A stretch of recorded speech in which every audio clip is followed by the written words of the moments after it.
Dear dad, good morning. यह रही आपके लिए ग्रीन टी। आप रेडी हैं मॉर्निंग वॉक के लिए? Yes my dear daughter. वह दीवार पर निगाह गड़ाए हुए बोली। डैड, ये पेंटिंग कब लगवाई? पहले तो यहाँ शायद बच्चों वाली कोई पेंटिंग थी। हाँ, ये कल ही लगाई है। मैं पिछली बार जब मुंबई गया था तो वहाँ की आर्ट गैलरी से इसे खरीदा था। क्यों, अच्छी नहीं है क्या? बेबस आंखें टाइटल मनी मन पढ़ती हुई वह बोली।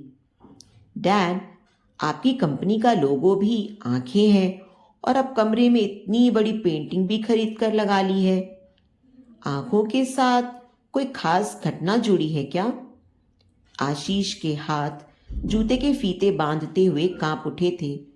उन्होंने अपने को संभालते हुए बात बदली। मेघना, तुम विदेश में अपनी पढ़ाई पूरी कर चुकी हो। अब आगे तुम्हारा क्या इरादा है? डैड, क्या बात है? आपकी तबीयत तो ठीक है ना? आज आपके चेहरे पर रोज जैसी ताजगी नहीं दिख रही है। पहले मैं आपका ब्लड प्रेशर चेक करूंगी, उसके बाद घूमने चलेंगे। मेघना ने डैड का ब्लड प्रेशर चेक किया और बोली, ब्लड प्रेशर तो आपका बिल्कुल नॉर्मल है। फिर क्या बात है? कुछ नहीं, आज तुम्हारी दादी की पुण्यतिथि है, इसलिए उनकी याद आ गई। डैड, आप दादी को बहुत प्यार करते थे। धीमी आवाज में हाँ कहते हुए उनकी अंतरात्मा कांप उठी। वे किस मुंह से अपनी बेटी को अपनी सच्चाई बताएं? उन्होंने फिर बात बदलते हुए कहा, तुमने बताया नहीं कि आगे तुम्हें क्या करना है। डैड, मैं सोच रही हूँ कि आपका ऑफिस ज्वाइन कर लूं। आशीष ने प्रसन्नता से बेटी को गले से लगा लिया। मैं बहुत खुश हूं जो मुझे तुम जैसी बेटी मिली। डैड, आज कुछ खास है क्या? हाँ, सुबह 8 बजे हवन और शांति पाठ, फिर अनाथ आश्रम में बच्चों को भोजन व कपड़े बांटना। दोपहर 2 बजे वृद्धाश्रम के नए भवन का उद्घाटन और वहां पर तुम्हारी दादी की मूर्ति का अनावरण। आई हॉस्पिटल में कंपनी की ओर से निशुल्क मोतियाबिंद का ऑपरेशन शिविर लगवाया गया है।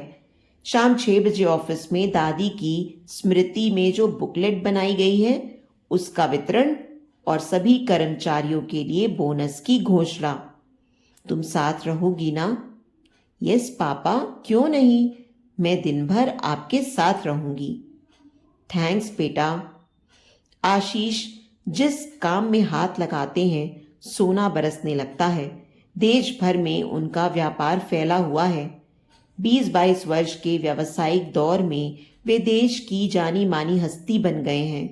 उन्होंने अपना बिजनेस अपनी माँ भगवती देवी के नाम पर Bhagwati steel, Bhagwati fabrics, Bhagwati real estate आदि क्षेत्रों में फैलाया हुआ है। शिक्षा के क्षेत्र में भी उन्होंने अपना हाथ आजमाया है। भगवती मैनेजमेंट इंस्टीट्यूट देश में उच्च श्रेणी में गिना जाता है। दिन भर के व्यस्त कार्यक्रम के बाद आशीष रात में जब बेड पर लेटे तो सोचने लगे कि मेघना को कंपनी ज्वाइन करने के अवसर को वे किस तरह से भव्य बनाएं। फ्रांस के साथ ब्यूटी प्रोडक्ट्स की एक डील फाइनल स्टेज पर थी। उन्होंने मन ही मन मेघना फैशन एवं ब्यूटी प्रोडक्ट्स लॉन्च करने का निश्चय किया। अब उनका मन हल्का हो गया था। उन्होंने नींद की गोली खाई और सो गए। अगली सुबह ऑफिस पहुंचते ही उन्होंने अपनी सेक्रेटरी नेहा को बुलाया। मेरे आज के अपॉइंटमेंट्स बताओ। सर, सुबह 10 बजे ऑफिस के नए प्रोजेक्ट का डेमोन्स्ट्रेशन देखना और उस पर बातचीत करनी है। 2 बजे फ्रेंच डेलीगेशन के साथ नई कंपनी को लेकर अपनी मीटिंग है। डील फाइनल स्टेज पर है। शाम 7 बजे सरकारी अफसरों के साथ मीटिंग है। वे दिन भर काम में लगे रहे। शाम को 6 बजे वे थका हुआ महसूस करने लगे। उन्होंने डॉक्टर को बुलाया। डॉक्टर ने हाई ब्लड प्रेशर होने की वजह से उन्हें घर पर आराम करने की सलाह दी। वे मीटिंग कैंसिल करके उदास व मायूस चेहरे के साथ घर पहुंचे। आज वे समय से पहले घर पहुंच गए थे। आलीशान महल जैसी कोठी में नौकरों की भीड़ तो थी, परंतु उनका अपना कहने वाला कोई नहीं था। बेटा राहुल अब 22 वर्ष का हो चुका था। दाढ़ी मूछें आ गई हैं, परंतु उसे छोटे बच्चों से हरकत करते देख आशीष मन ही मन रो पड़ते हैं। वह कॉपी पेंसिल लेकर पापा पापा लिखता रहता है। वह सहमा सिकुड़ा बड़े से आलीशान कमरे में एक कोने में बैठा हुआ या तो टीवी देखता रहता है या कॉपी में पेन से कुछ कुछ लिखता रहता है। जब कभी वे उसके खाने के समय पर आ जाते हैं तो डाइनिंग टेबल पर उनको देखकर मुस्कुराकर वह खुशी जाहिर करता है। जिस बेटे के पैदा होने पर उन्होंने घर घर लड्डू बांटे थे, उसी बेटे को अपनी आंखों से देखकर वे पल पल मरते हैं और जिस तकलीफ देह पीड़ा से वे गुजरते हैं, ये उनका दिल ही जानता है।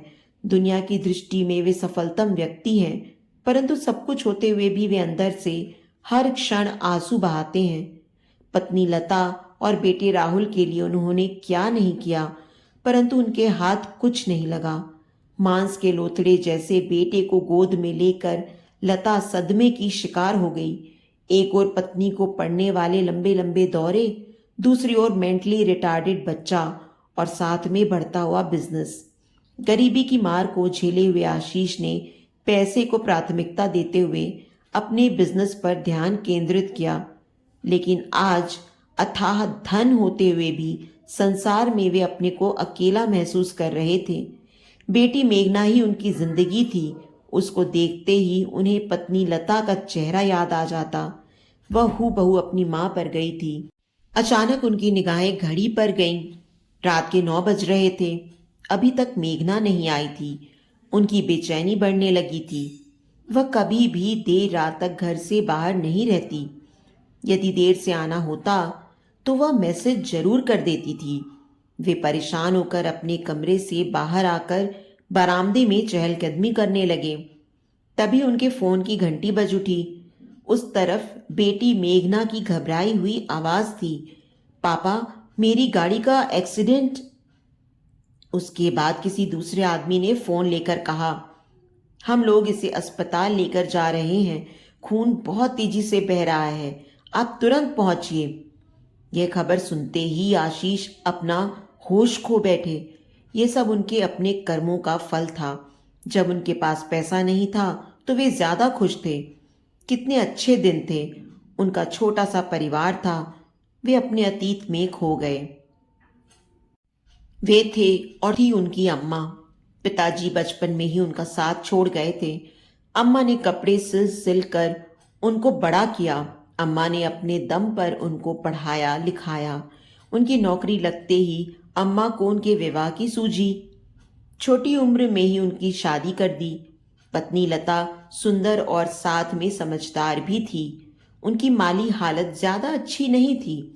छोटी सी तनख्वाह में हर समय पैसे की किचकिच से वे परेशान रहते थे। फिर भी जब अम्मा शाम को गरम गरम रोटियां सेक कर खिलाती थी तो वे कितनी संतुष्टि महसूस करते थे। परंतु उनकी पैसे की हवस ने उनके हाथ से उनकी सारी खुशियां छीन ली। बचपन से ही उन्हें पैसा कमाने की धुन थी। जब वे बहुत छोटे थे तो लॉटरी का टिकट खरीदा करते थे। एक बार उनका 1 लाख रुपए का इनाम भी निकला था। दिन रात पैसा कमाने की नित नई तरकीबें उनके दिमाग में घूमती रहती थी। एक दिन अखबार में उन्होंने एक चलती हुई फैक्ट्री के बहुत कम कीमत में बिकने का विज्ञापन पढ़ा। उन्होंने मन ही मन उस फैक्ट्री को हर सूरत में खरीदने का निश्चय कर लिया। मेघना का जन्म हो चुका था। खर्चा चलाना बहुत मुश्किल हो गया था। उन्होंने फैक्ट्री खरीदने के लिए अम्मा को घर बेचने पर मजबूर कर दिया। अम्मा बेटे की जिद और जबरदस्ती देख सकते में थी। वे रोती हुई बोली थी, लल्ला हम रहेंगे कहाँ? अम्मा कुछ दिनों की ही तो बात है। मैं आपको बहुत बड़ी कोठी खरीद कर दूंगा। यह मेरा वादा है आपसे। अम्मा ने सिसकते हुए बहती आंखों से कागज पर दस्तखत कर दिए थे, लेकिन अपने नालायक बेटे की शक्ल से उस समय उन्हें नफरत हो रही थी। अपनी मजबूरी पर वे रात दिन आंसू बहाती थीं। घर खाली करते समय वे अपने घर को अपनी सूनी पथराई आंखों से घंटों निहारती रही थी। घर बिकने के सदमे से अम्मा उबर नहीं पा रही थी। वे ना तो ढंग से खाती थी, न किसी से बात करती थी। बस हर समय चुपचाप आंसू बहाती रहती थी। एक दिन पड़ोस की मंगला मौसी, जो कि अम्मा की बहन जैसी थी, उनसे मिलने आई। क्या कर रही हो बहन? आंसू पोंछते हुए अम्मा बोली, कुछ नहीं मंगला, इस घर में मेरा बिल्कुल भी मन नहीं लग रहा है। मुझे यहाँ अच्छा नहीं लगता। वहाँ सब लोग कैसे हैं? सब अपनी अपनी दाल रोटी में लगे हुए हैं। हाँ, हम चार धाम की यात्रा पर जा रहे हैं। अम्मा लहक कर बोली, चार धाम? मेरे तो सब धाम यही हैं। अब तो मर कर ही घर से निकलेंगे। अपने लोगों की तो सारी जिंदगी बेटा बेटी और चूल्हे चौके में बीत गई। कुछ कभी अपने बारे में भी सोचोगी? तीर्थ यात्रा में जाने का तो बहुत मन है, लेकिन क्या करूं, मेघना अभी छोटी है, नई जगह है, अकेली बहू को छोड़कर कैसे जाऊं? मैं तो चार धाम यात्रा वाली सरकारी बस से यात्रा पर जा रही हूं। किसी तरह रोते धोते हाय हाय करके यह जिंदगी बिताई है। कुछ ज्यादा नहीं कर सकती तो चार धाम की यात्रा ही कराऊं। बहुत अच्छा सोचा है बहन। मेरी तो आवर्ती जमा की एक स्कीम पूरी हुई थी। उसके 4,000 रुपये मिले थे। 1,000 रुपये कम पड़ रहे थे तो रंजीत से कहा। उसने मुंह बनाया, लेकिन बहू अच्छी है, उसने रंजीत से कह सुनकर दिलवा दिया। अब वह मेरे जाने की तैयारी में लगी हुई है। अम्मा उत्सुक होकर बोली, कब जाना है? अभी तो जाने में 1 महीना बाकी है, लेकिन बुकिंग तो अभी से करवानी पड़ेगी। जब पूरी सीटें भर जाएंगी तभी तो बस जाएगी। तभी बहू लता चाय लेकर अंदर आई तो अम्मा उसे सुनाते हुए बोली, मैं भला कैसे जा पाऊंगी? बिटिया छोटी है। आशीष को रात दिन अपनी फैक्ट्री के सिवा किसी बात से मतलब नहीं है। बहू को छोड़कर मैं नहीं जाऊंगी। बहन, तुम भी खूब हो। इस उम्र में तीर्थ यात्रा पर नहीं जाओगी तो कब जाओगी? जब हाथ पैर बेकार हो जाएंगे। बिस्तर पर लेटे लेटे सोचती रहना कि सब मन का ही मन में ही रह गई। हमने सबका किया, लेकिन अपने लिए कुछ न कर पाए। रुपए तो तुमने भी जोड़कर रखे ही होंगे, काहे को किसी एक और के आगे हाथ पसारो? चेन की ओर इशारा करती हुई वह बोली, गले में सोने की जंजीर ना पहनोगी तो कुछ बिगड़ थोड़े ही जाएगा। फिर तुम्हारा जैसा मन हो वैसा करो, लेकिन जीवन में मौके बार बार नहीं मिलते। अरे नहीं, तुमने बहुत अच्छा किया जो मुझे बता दिया। तीर्थ यात्रा पर तो जाने का मेरा भी मन कब से है, लेकिन कोई बात नहीं, भविष्य में कभी जाएंगे। ड्राइवर की आवाज से आशीष की विचार श्रृंखला भंग हुई। वे वर्तमान में लौटते ही मेघना मेघना पुकारने लगे। इमरजेंसी वार्ड के बाहर मेघना को चहलकदमी करता देख उनके कलेजे में ठंडक पड़ी। उन्होंने दौड़कर मेघना को सीने से लगा लिया। उनकी आंखों से लगातार आंसू बह रहे थे। बेटी, तुम्हें ठीक देख मेरी जान में जान आई। वह तो कह रहा था खून बहुत बह रहा था। पापा, राधे काका के सिर में चोट आई है, उनकी हालत सीरियस है। वे तेजी से दौड़कर डॉक्टर के पास गए और उसका अच्छा से अच्छा इलाज करने को कहा। राधे की पत्नी और बेटे को सांत्वना देते हुए बोले, तुम लोगों को घबराने की जरूरत नहीं है। मैंने डॉक्टर से बात कर ली है। मैं इनका अच्छा से अच्छा इलाज करवाऊंगा। तुम लोगों का घर खर्च के लिए रुपये घर पर पहुंच जाएंगे। इसके सिवा तुम्हें आधी रात को भी कोई जरूरत हो तो निसंकोच मुझे फोन करना। मालिक, आपकी कृपा है, रोती हुई राधे की पत्नी बोली। अब आशीष मेघना की ओर मुखातिब होते हुए बोले, बेटी, तुम्हें फोन करके अपनी कुशलता की खबर देनी चाहिए थी कि नहीं? एक्सीडेंट शब्द सुनते ही मेरे तो प्राण सूख गए थे। पापा, मैंने कई बार आपको फोन किया, परंतु आपने फोन ही नहीं उठाया। आशीष ने अपना फोन निकाल कर देखा। उसमें मेघना के 6 मिस्ड कॉल थे। जाने कैसे फोन साइलेंट मोड पर चला गया था। राधे की हालत नाजुक थी, इसलिए आशीष ने रात को वहीं रुकने का निश्चय किया। मेघना अकेले घर जाने को तैयार नहीं थी, इसलिए अस्पताल के ही एक प्राइवेट रूम में दोनों जाकर बैठ गए। बेटी मेघना के एक्सीडेंट की खबर से आज वे ऐसी मानसिक यंत्रणा से गुजरे थे कि उनका संपूर्ण अस्तित्व ही हिल उठा था। अपने जीवन में घटने वाली हर दुर्घटना के लिए उन्होंने हमेशा स्वयं के द्वारा किए गए अपराध की वजह से अपने को ही दोषी मानते आए थे। आज उन्होंने मन ही मन पूर्ण निश्चय कर लिया था कि वे आज अपनी बेटी के समक्ष अपने गुनाह को स्वीकार करके अपने दिल का बोझ हल्का कर लेंगे। अब उनके लिए यह बोझ असहनीय हो चुका है। मन ही मन सोचना और मुंह से बोलना दो अलग अलग बातें हैं। ऊहापोह की बेचैन मानसिक अवस्था में वे लगातार चहलकदमी कर रहे थे। पापा, राधिका का ठीक हो जाएंगे, आप इतना परेशान क्यों हैं? मेघना, मैं बहुत नर्वस हूं। मैं तुमसे कैसे कहूं अपने दिल का हाल। पता नहीं तुम मुझे माफ करोगी या नहीं। जीवन में सब कुछ होते हुए भी तुम्हारे सिवा मेरा दुनिया में कोई नहीं है। लेकिन ठीक है, अब तुम मुझे चाहे सजा देना चाहे माफी। पापा, आप कहिए जो कुछ कहना चाह रहे हैं।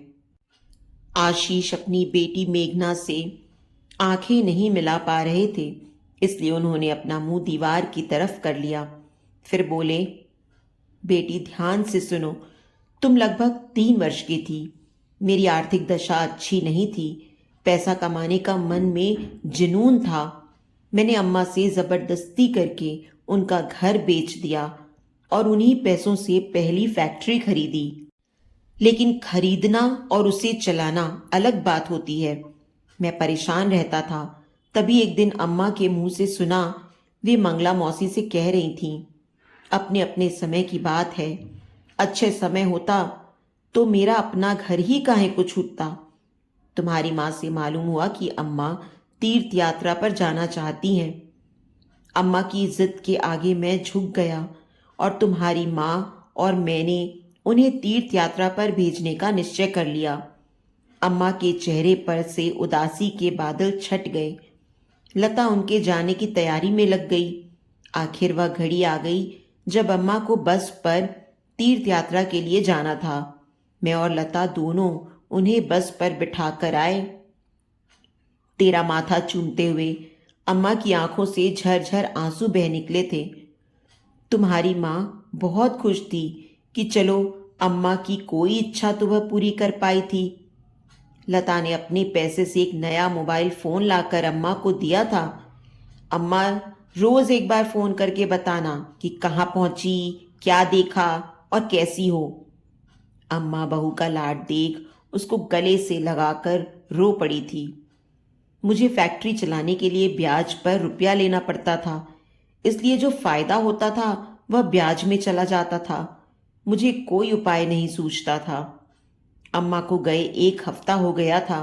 घर में सन्नाटा लगता था। लता को घर के कामों से फुर्सत नहीं मिलती थी। छोटी सी गुड़िया सी तुम दादी दादी पुकार कर उन्हें यहाँ वहाँ ढूंढा करती थी। अम्मा अपनी यात्रा में बहुत खुश थीं। वे अपनी तीर्थ यात्रा पूरी करके लौट रही थीं। उसके बाद उनसे संपर्क टूट गया। तेरी माँ बहुत चिंतित थी। मैं अपनी उलझनों में था कि मंगला मौसी के बेटे मोहन का फोन आया कि बस का एक्सीडेंट हो गया है, इसलिए किसी भी यात्री के बारे में कुछ पता नहीं लग रहा है। उसने सूचना देकर के फोन काट दिया था। टीवी पर हेल्पलाइन नंबर देख हम लोग किसी तरह से घटनास्थल पर पहुंचे। वहां का दर्दनाक दृश्य देख लता तो बेहोश ही हो गई थी। बस के आधे से अधिक यात्री अपनी जीवन लीला समाप्त कर चुके थे। कुछ के हाथ पैर कटे हुए थे, किसी का मुंह पिचका हुआ था, कोहराम मचा हुआ था। घर वालों की चीत्कार और प्रियजनों का रोना बिलखना बहुत ही विभत्स दृश्य था। बदहवास रिश्तेदार अपने प्रियजनों को खोजने के लिए शवों को पलट पलट कर देख रहे थे। बस चूंकि सरकारी थी, इसलिए सरकार ने मुआवजा घोषित किया था। यात्रियों का बीमा भी हुआ था, इसलिए बीमा कंपनी की ओर से भी रुपए मिलना था। घायलों को सरकार 20,000 रुपए दे रही थी और मृतकों को 20 लाख रुपए देने की घोषणा मंत्री महोदय ने स्वयं की। वे घटनास्थल पर चेक बांटने के लिए आने वाले थे। बेटी, मैं लालच में अंधा हो गया था। मैं मन ही मन प्रार्थना कर रहा था कि अम्मा का शव दिख जाए और मुझे 20 लाख रुपए का चेक मिल जाए। तभी एक एनजीओ कार्यकर्ता की आवाज कानों में पड़ी। कुदरत ने कैसा अन्याय किया है, हाथ पैर दोनों कट गए हैं, आंतें भी बाहर निकली पड़ी हैं। वह अपने साथी से बोला, देखो जरा, यह बूढ़ी अम्मा शायद अपने बेटे की आस में पलके खोले रखे हैं। काहे अम्मा अपने लड़के को ढूंढ रही हो? उन लोगों की बातें सुन मैं जिज्ञासावश मेरी नजरें अम्मा की बेबस आंखों से टकराईं। पल भर को मैं सहम गया था। मुझे अपना 20 लाख रुपए का चेक हाथ से जाता हुआ दिख रहा था। गंभीर रूप से घायल बेजबान अम्मा की आवाज अवश्य जा चुकी थी, परंतु उनकी लाचार आंखों ने अपने स्वार्थी बेटे की इस हरकत पर कुदरत से अवश्य मौत मांगी होगी। मैं पैसे का लालची और स्वार्थ में अंधा बेटा दूसरी लाश की शिनाख्त कर उसे अपनी अम्मा बताकर 20 लाख रुपए का चेक लेकर धंधे में लग गया। परंतु तुम्हारी माँ लता को कतई कभी विश्वास नहीं हुआ कि अम्मा अब इस दुनिया में नहीं है। उसी समय लता गर्भवती भी हो गई थी, परंतु वह सदमे में थी। मैं अपने धंधे में व्यस्त था, ना तो मुझे दिन का होश न रात का। मुझे लता को देखने की फुर्सत ही नहीं थी। और जब राहुल पैदा हुआ तो मैंने खूब खुशी मनाई, परंतु लता अभी भी गुमसुम रहती थी। जब 3-4 महीने के बाद राहुल के मेंटली रिटार्डेड होने का पता लगा तो पहली बार लता को हिस्टीरिया का तेज दौरा पड़ा। धीरे धीरे उसकी मानसिक स्थिति बिगड़ती गई। दोबारा होने वाले सदमे से वह फिर उबर नहीं पाई। वह पूर्ण रूप से मानसिक रोगी बन चुकी थी। मजबूरन मुझे उसे कमरे में बंद करना पड़ा। मेघना, मैं धन के ढेर पर बैठा हुआ उल्लू हूं। मैंने अपनी अम्मा के साथ अन्याय किया। धन के लालच में मैं अंधा हो गया था। धन तो मुझे अथाह मिल गया, परंतु जीवन से सब कुछ छिन गया। माँ के प्रति किए गए अपराध के अवसाद से पत्नी पागल हो गई और बेटा अपाहिज रह गया। वह जीवित लाश की तरह है। मैं मात्र तुम्हारे सहारे, तेरी उम्मीद पर जीवित हूं, परंतु आज तुम्हारे एक्सीडेंट की खबर से मैं अंदर तक कांप उठा। अब भविष्य में मुझ में कुछ भी खोने की शक्ति नहीं है। अम्मा की बेबस आंखें आज भी मुझे डराती हैं। मैं आज तक एक दिन भी चैन की नींद नहीं सो सका हूं। मैं पैसे के लालच में ऐसा अंधा था कि अपनी जीवित माँ को भी पहचानने से इनकार कर दिया। मैं अपराधी हूं। मेरा अपराध क्षमा योग्य भी नहीं है। अपने कलेजे पर अपराध के बोझ के भार को उठाकर घूम रहा हूं। मेरी बेटी, अब इसके बाद मैं तुम्हें नहीं खोना चाहता। मेरी बच्ची, मैंने तुम्हारे सामने अपना दिल खोल कर रख दिया है। तुम जो चाहे वह सजा मुझे दो। मेरा सिर तुम्हारे सामने झुका है। आशीष सिर झुकाकर बच्चों की तरह फूट फूट कर रो पड़े थे। मेघना किंग कर्तव्य विमूढ़ कुछ समय निश्चल खड़ी रही। आज वो पापा की बेबस आंखों को पश्चाताप के आंसू बहाते देख रही थी। आखिरकार वह पापा के गले से लिपट गई। अब 2 जोड़ी बेबस आंखों से आंसू बह रहे थे। तो दोस्तों, उम्मीद करती हूँ कि हमारी ये कहानी आपको दिल से छू गई होगी। अगर इस कहानी ने आपके दिल में कोई कोना जगाया हो तो प्लीज़ इस वीडियो को लाइक करें और इसे अपने दोस्तों और परिवार के साथ भी शेयर करें। अगर आप हमारे चैनल पर नए हैं तो इसे सब्सक्राइब करना बिल्कुल ना भूलें और हाँ, नोटिफिकेशन बेल को भी ज़रूर दबाएं ताकि हमारी अगली कहानी का अपडेट सबसे पहले आपको मिले। आपके प्यार और समर्थन का हमेशा इंतज़ार रहेगा।